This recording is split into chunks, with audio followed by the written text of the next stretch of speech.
Assalamualaikum Ibu. Waalaikumsalam. Apa kabar? Alhamdulillah baik Bu. Ibu sendiri apa kabar? Alhamdulillah, saya juga baik. Karena kita harus selalu menjaga tubuh kita agar tetap sehat. Karena di masa pandemi sekarang, yang meskipun sedikit berkurang pandeminya, kita harus menjaga imunitas tubuh kita.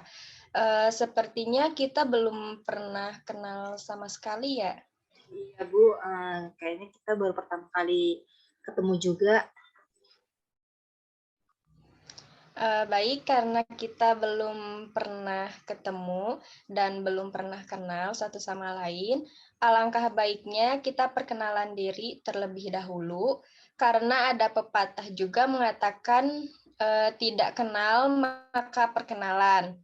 Dan apabila kita tidak perkenalan terlebih dahulu, dalam proses konseling kita nanti akan kebingungan.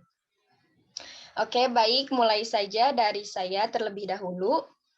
Perkenalkan, nama saya Nuredia. Kamu bisa panggil Ibu dengan Bu atau senyaman kamu aja mau panggil Ibu dengan sebutan apa. Sekarang silahkan kamu memperkenalkan diri kamu. Iya Bu, perkenalkan nama saya Nur Latifah. Saya biasa dipanggil Latifah Ibu. Oke, biasanya dipanggil Latifah aja ya. Iya Bu, Latifah aja Bu. Oke, kalau begitu Latifah tinggalnya di mana kalau boleh tahu? Saya tinggal di Majalengka Bu. Oh, Majalengka ya. Berarti sama dong kayak Ibu.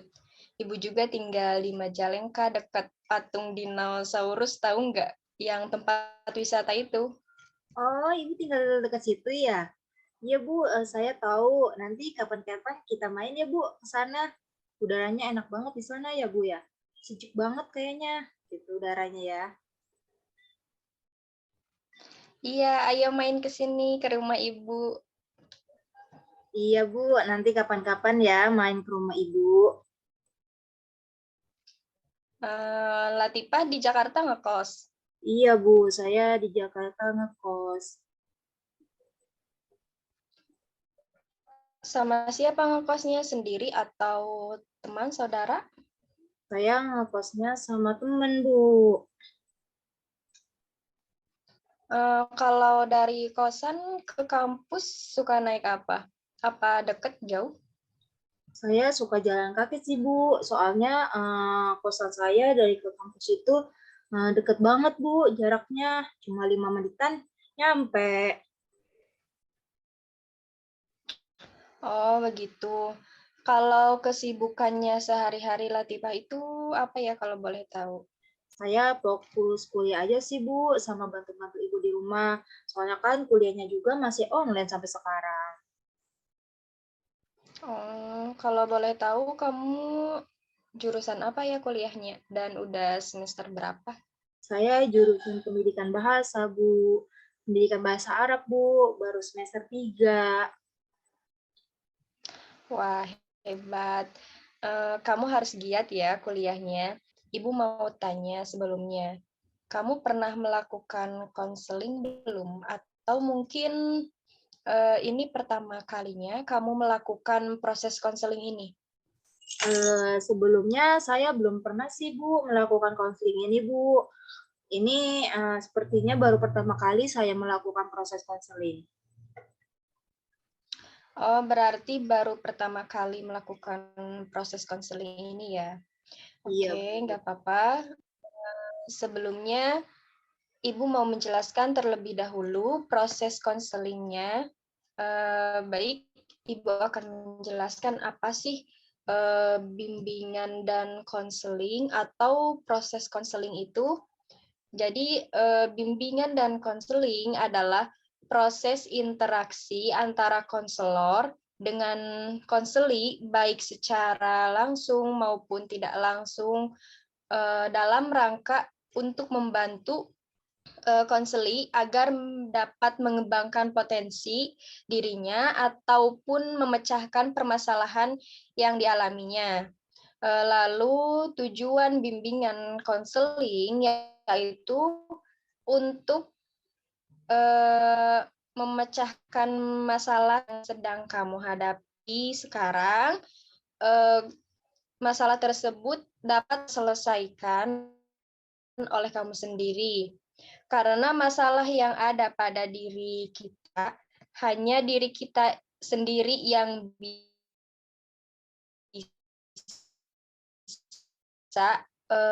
menyelesaikannya. Tapi bahwa tetap ada pengawasan, bimbingan, konselor untuk kita bersama-sama menyelesaikan masalah yang sedang kamu hadapi saat ini. Seperti itu.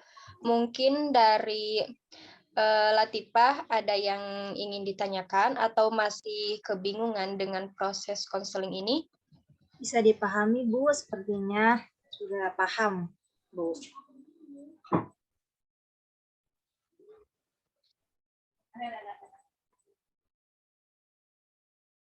Halo, Ibu. Baik, kalau sudah paham, kita akan masuk ke asas-asas.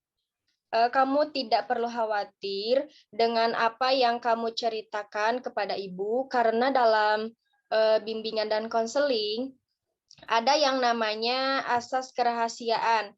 Jadi ibu bisa menjamin bahwa masalah yang sedang kamu hadapi sekarang tidak akan bocor dan tidak diketahui oleh orang lain, teman atau saudara. Jadi cuma kita dan Allah yang tahu. Apakah ada yang ingin ditanyakan? Tidak ada, Bu. Saya seolah sudah paham, Bu, apa yang ada di azas BK itu atau bimbingan itu, Bu, bimbingan konseling. Oke, baik. Kalau kamu sudah paham dengan proses konseling tersebut dan tidak ada yang ingin ditanyakan lagi, kita lanjut proses konseling berikutnya ya. Oh iya, Ibu mau nanya, kok kelihatannya kamu kayak pucat gitu ya? Iya, Bu, sebenarnya lagi kurang sehat, sering begadang tiap malam.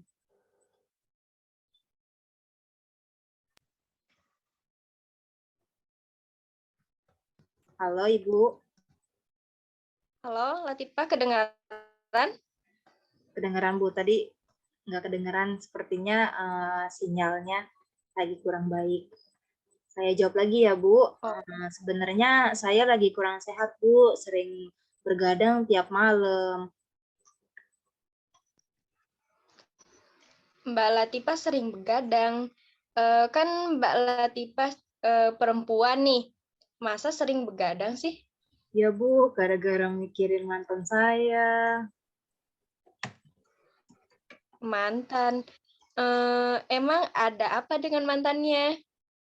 Jadi gini loh, Bu. Saya kan punya mantan. Nah, saya udah pacaran hampir 5 tahun, Bu.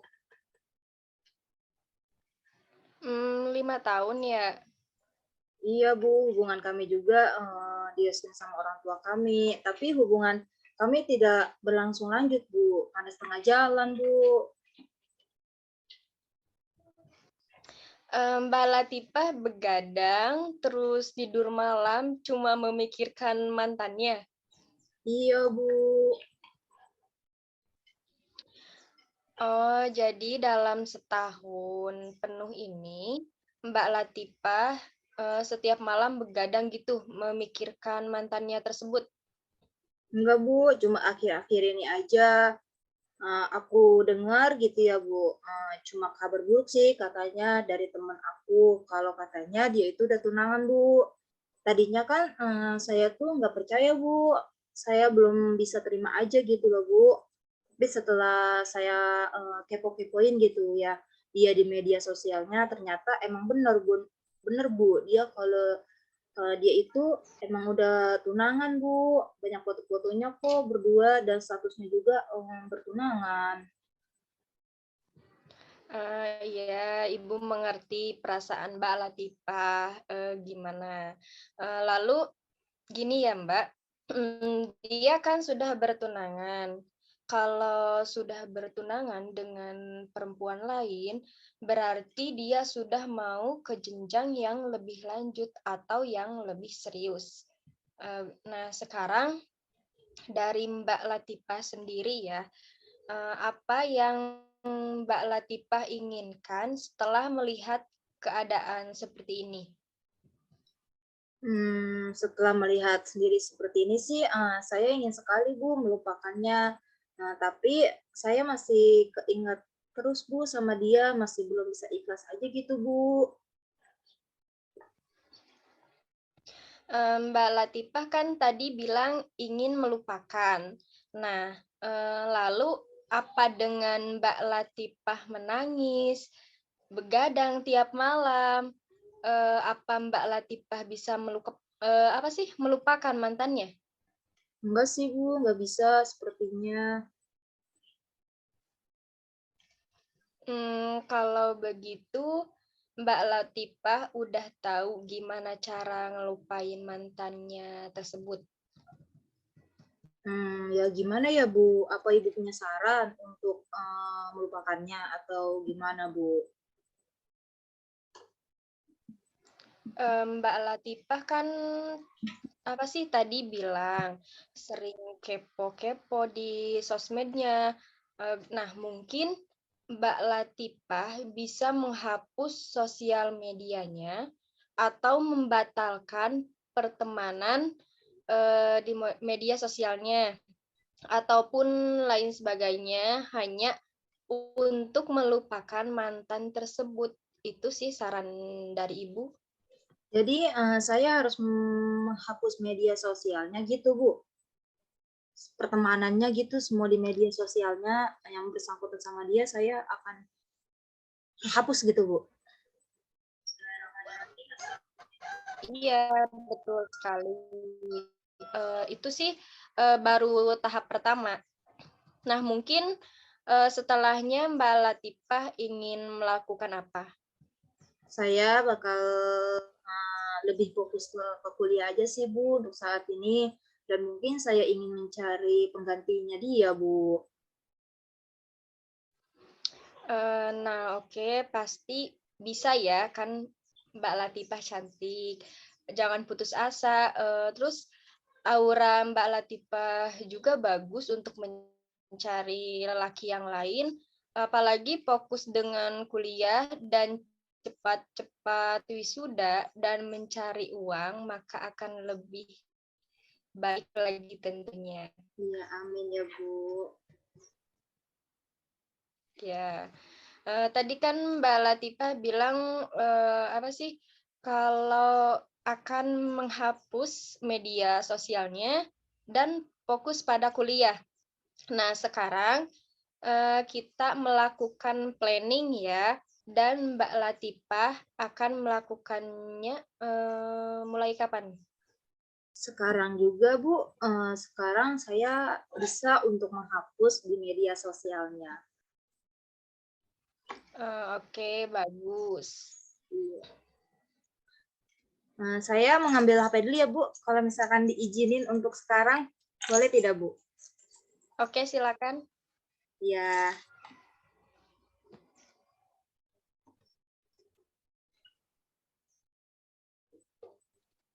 Ya, boleh Mbak Latifah. Iya, Bu. Tunggu ya, Bu. Ya.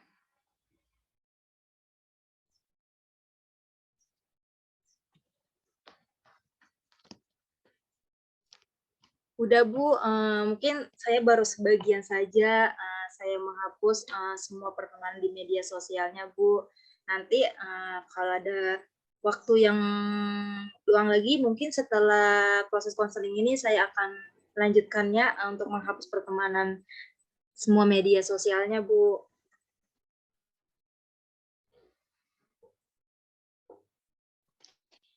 Ya, saya percaya dengan Mbak Latifah. Eh, Tuh kan Mbak Latifah mempunyai keberanian ya. Mbak Latifah tuh sudah mampu melakukan apa yang Mbak Latifah katakan tadi. Setelah konseling ini, apa Mbak Latifah mungkin bisa menyimpulkan sesuatu? Ya Bu, ternyata saya ini terlalu bodoh ya Bu, masih mengharapkan dia gitu ya Bu. Seharusnya kan saya itu bisa bangkit lagi Bu dari dulu, bisa bangkit dari dulu gitu Bu ya. Dia aja bisa bahagia, kenapa saya enggak ya Bu ya? Ya, pastinya Mbak Latifah akan mendapatkan pasangan yang lebih baik dari dia. Toh, apa sih, laki-laki banyak di luar sana, bukan cuma dia doang gitu. Iya Bu, amin. Makasih ya Bu. Iya, oke. Setelah melakukan konseling ini, mungkin bagaimana perasaan Mbak Latifah? Saya merasa lebih tenang dan lebih rileks aja sih Bu. Masalah saya sudah plong gitu Bu, sudah diceritakan ke Ibu dan sudah terpecahkan sih dengan berkonsultasi sama Ibu juga. Saya senang sekali akhirnya Mbak Latifah bisa menyelesaikan masalahnya, dan apakah konseling hari ini bisa kita akhiri atau ada yang ingin ditanyakan lagi oleh Mbak Latifah? Dari saya sudah cukup Bu. Nah, terima kasih banyak ya Bu atas bantuan dan saran yang Ibu berikan kepada saya. Saya sekarang sudah tahu apa yang harus saya lakukan. Saya izin keluar dari Zoom ya Bu. Ya, sama-sama Mbak Latifah. Ya, silahkan. Assalamualaikum Bu. Waalaikumsalam.